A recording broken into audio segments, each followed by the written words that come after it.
Warren Buffett's story now reads like the final chapter of a legend. He retires not merely as a billionaire, but as a builder of one of the most revered financial institutions in modern history, Berkshire Hathaway.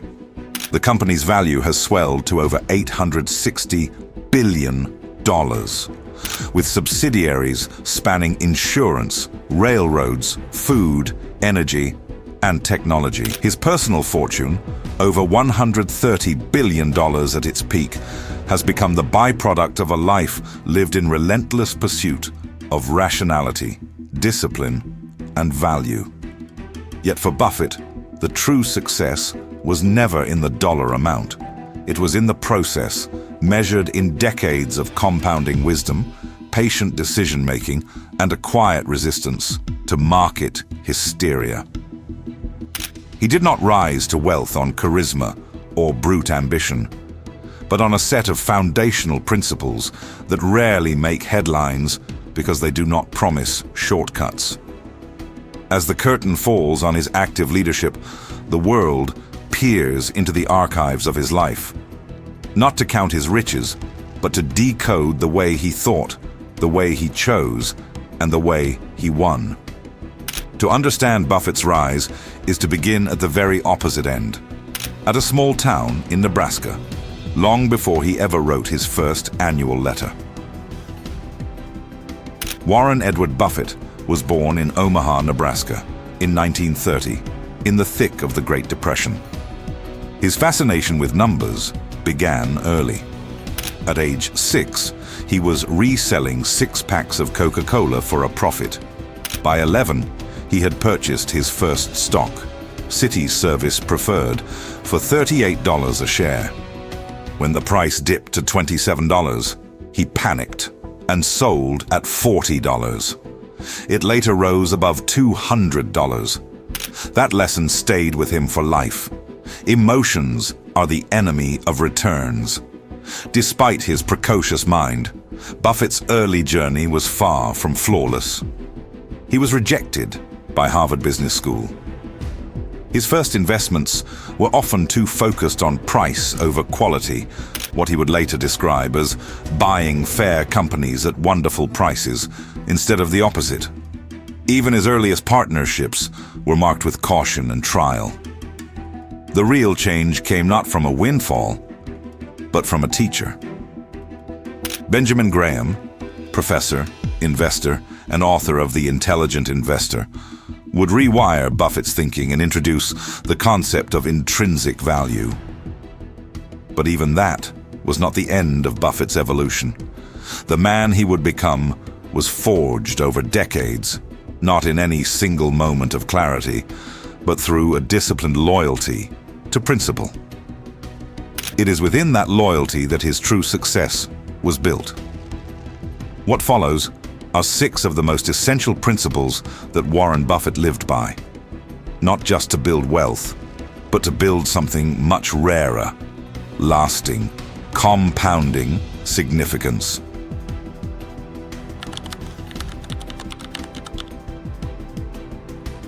Warren Buffett's career is a case study in the discipline of duration. While most investors move in quarters, Buffett thinks in generations. His favorite holding period, as he often said, was forever. It was a principle grounded in the mathematics of compound interest, a force he called the 8th wonder of the world. Buffett's $1 billion stake in Coca-Cola, initiated in 1988, is one of the clearest expressions of this mindset. The company was already well established, but Buffett was not seeking thrills. He was looking for something durable. Over time, the dividends alone paid back more than his original investment, and the stake appreciated more than tenfold. The lesson: time is not the enemy of wealth. It is its partner. He resisted trends, bubbles, and noise. In the dot-com mania of the 1990s, Buffett was criticized for sitting on the sidelines. While others chased new tech IPOs, he doubled down on cash-generating consumer brands. To Buffett, success was not a sprint. It was a quiet, measured accumulation of small, right decisions made over very long periods. He didn't simply invest in businesses, he invested in time itself.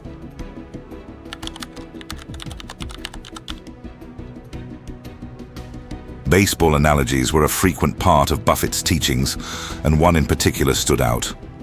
The idea that investing is one of the few arenas in life where you don't get penalized for not swinging.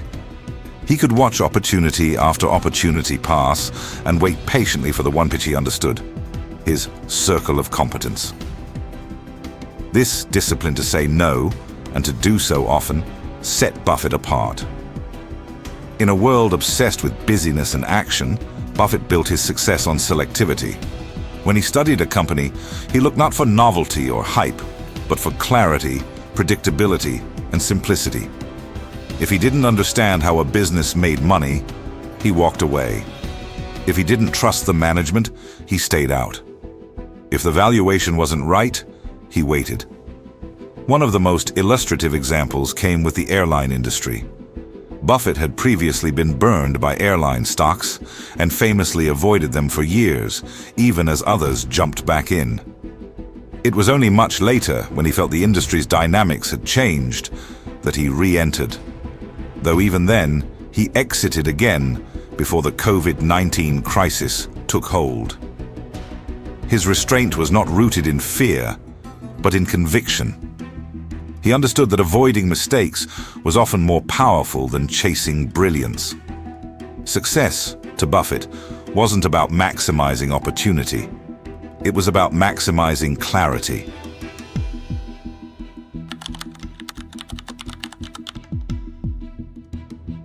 Most people look at the stock market as a game of numbers, but Buffett looked at it as a marketplace of actual companies. He was not speculating on ticker symbols. He was becoming a partial owner of real businesses with real earnings and real people at the helm. This subtle shift in mindset was fundamental to how he operated. When Buffett bought into companies like American Express or Geico, he wasn't looking to exit in the next upcycle. He was evaluating the competitive moat, the pricing power, the brand loyalty, and the integrity of management. He asked the kinds of questions a business owner would. Is this company going to be stronger in 10 years? Can it survive a storm? Would I trust these people with my own enterprise? His aversion to trading and short-term thinking allowed him to avoid the panic that defines so much of Wall Street. He reminded investors that buying a stock is not a bet on momentum, but a decision to own a slice of someone's life's work. That level of respect for business, for time, for process, is why his returns weren't just high. They were foundational.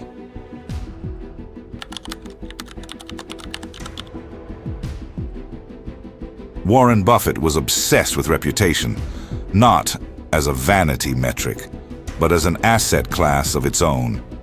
He famously told his managers, "It takes 20 years to build a reputation and 5 minutes to ruin it. If you think about that, you'll do things differently." This principle extended beyond moral posturing. It became the cornerstone of how Berkshire Hathaway operated. Buffett demanded honesty, transparency, and long-term thinking, not only from his portfolio companies, but from himself. If there was bad news, it was to be shared quickly.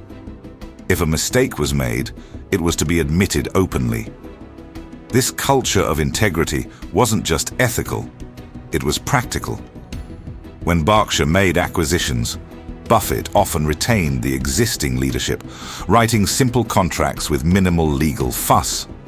Over time, this attracted high-quality entrepreneurs who wanted a partner, not a puppet master. In a marketplace where greed often trumps ethics, Buffett's devotion to reputation became a differentiator. People followed him not just because he was rich, but because he was reliable. In an age of noise, that kind of clarity carried weight, and created enduring relationships that translated into lasting success.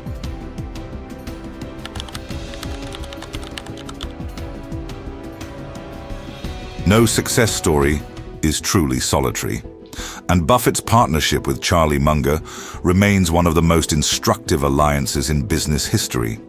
Together, they refined each other's thinking, challenged biases, and built an empire not through emotional consensus, but through intellectual friction. Buffett chose his circle carefully. He avoided hype, speculation, and those addicted to activity. He surrounded himself with calm minds who valued thinking over reacting. This insulation from emotional contagion was part of why he consistently made rational decisions in irrational markets. He also built a world around him that allowed him to think deeply. His days were structured not around meetings or constant activity, but around reading, writing, and thinking. He once said he spent 80% of his day reading.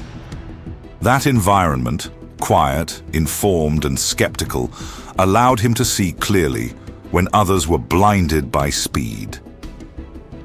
In every major decision, Buffett displayed a rare kind of temperament, and much of it came from his intentional community. He knew that the quality of thought is shaped by the quality of minds around it.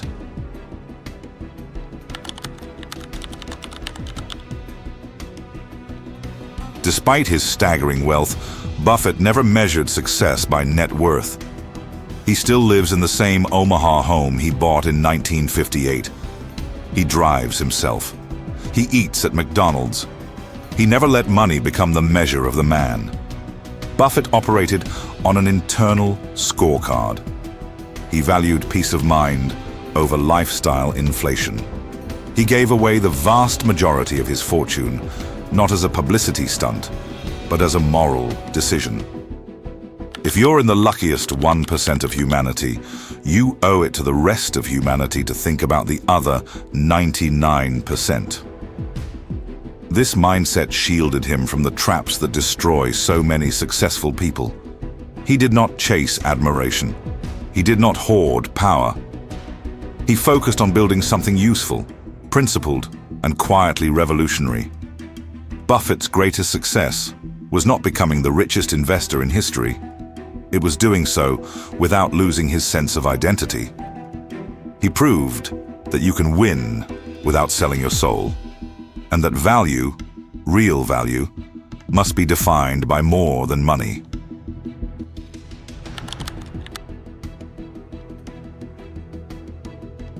So now, as Warren Buffett quietly steps away from the boardroom, he doesn't leave behind just a company.